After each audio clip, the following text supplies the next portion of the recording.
देश की सीमाएं सुरक्षित है तो हम सुरक्षित हैं। हमें उनका भी हर रोज अभिनंदन करना चाहिए, हमें वंदन करना चाहिए उन लोगों का, हमारे उन सैनिकों का, उन परिवारों का।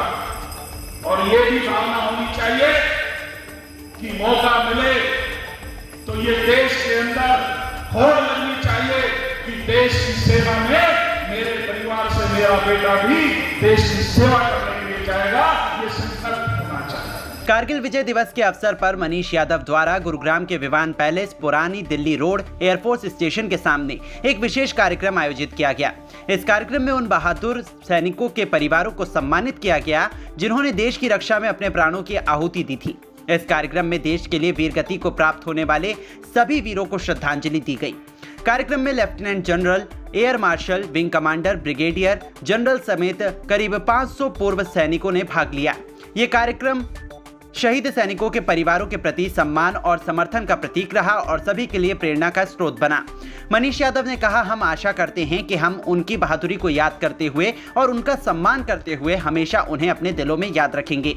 इस विशेष आयोजन ने गुरुग्राम के निवासियों और कार्यक्रम में उपस्थित सभी लोगों के दिलों में देशभक्ति की भावना को और मजबूत कर दिया। शहीदों के बलिदान को नमन करते हुए इस कार्यक्रम ने उनके परिवारों को भी सम्मानित किया जिन्होंने अपने प्रियजनों को देश की रक्षा में खो दिया। ये कार्यक्रम न केवल शहीदों को सम्मानित करने का एक अवसर था बल्कि समाज को उनके बलिदान की कीमत का एहसास दिलाने और नए सिरे से देशभक्ति की भावना जागृत करने का भी एक महत्वपूर्ण प्रयास था।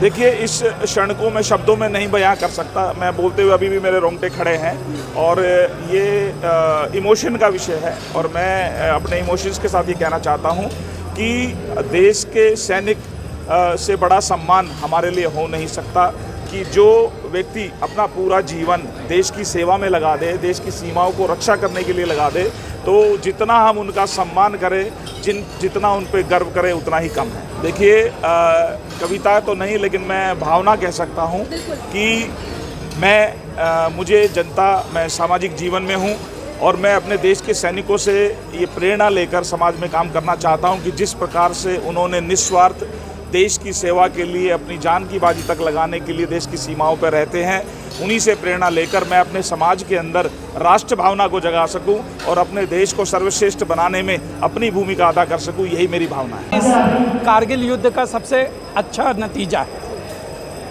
बहुत सारा नुकसान हुआ जो कि पूरा नहीं किया जा सकता क्योंकि उसमें तो जो मृत्यु होती है उसका कोई सब्स्टिट्यूट नहीं है, लेकिन उसका जो हमें पूरे देश को जो लाभ मिलता है और अनवरत मिलता है वो बहुत महत्वपूर्ण है और वही प्रेरणा है जिसकी वजह से हम जब रिटायर हो गए तब भी हमारे लिए आज 25 साल हो गया और इससे पहले 71, 62, 65 इन सब वार के जो वेटरन्स हैं वो कुछ हैं कुछ नहीं भी हैं।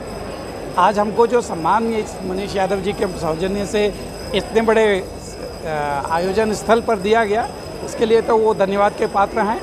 कारगिल दिवस का जो आज का पूर्व सैनिकों का श्रद्धांजलि का दिन है, इसके लिए हम बहुत जो भी हमारा जो आज भाई मनीष जी ने जो ये अपने कराया है उसको बहुत धन्यवाद करते हैं। और ये बहुत ही ज़रूरी है कि हमारे जो कारगिल में हो या कहीं भी पहले भी किसी भी उसमें हुए हों, शहीद हुए हों या किसी भी कारण से हमारे सैनिक जो भी शहीद हुए हैं उनको हमें ज़्यादा से ज़्यादा सम्मान देना चाहिए।